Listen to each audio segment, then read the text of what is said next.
BNP chairperson Begum Khaleda জিয়ার ওপর jail ও জেলের বাইরে যারা অত্যাচার করেছে তাদের বিচার দাবি করেছেন দলটির নেতারা। বেগম জিয়াকে জেলে বিষ প্রয়োগ করার অভিযোগও করেন তারা। বলেন, আগামী জাতীয় নির্বাচনকে বানচালের ষড়যন্ত্র চলছে, তবে এ নিয়ে কারো পাতা ফাঁদে পা দেয়া যাবে না। বেগম খালেদা জিয়ার ৮০তম জন্মবার্ষিকী উপলক্ষে দোয়া মাহফিলে এসব কথা বলেন তারা। হাসান মাহমুদের রিপোর্ট। বিএনপির নয়াপল্টনের কেন্দ্রীয় কার্যালয়ে এই দোয়া ও সংক্ষিপ্ত আলোচনার আয়োজন বিএনপি চেয়ারপারসন বেগম খালেদা জিয়ার ৮০তম জন্মবার্ষিকীর।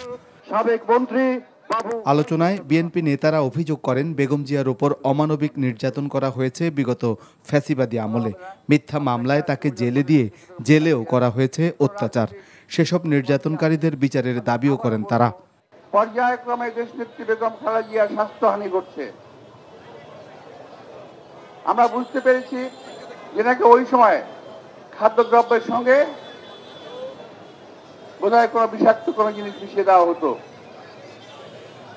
আজকে আমি এই অনুষ্ঠান থেকে দেশনেত্রী বেগম খালেদা জিয়ার জেল জীবনে ওনার উপরে কতটুকু নিপীড়ন হয়েছে, কতটুকু অত্যাচার হয়েছে, কারা কারা এর সঙ্গে দায়ী, তাদের সকলের একটা বিচার করা উচিত বলে আমি বিশ্বাস করি এবং মনে করি, এবং বিচার হওয়া উচিত। ভুল চিকিৎসা দিয়ে তাকে মৃত্যুর মুখে ঠেলে দেওয়া হয়েছিল এবং সুচিকিৎসার জন্য বাইরে যেতে না দিয়ে তার মৃত্যু নিশ্চিত করার চেষ্টা করা হয়েছিল। বক্তারা বলেন, নির্বাচন নিয়ে ষড়যন্ত্র চলছে। এ নিয়ে দলীয় নেতাকর্মীদের সতর্ক থাকারও আহ্বান জানান বক্তারা।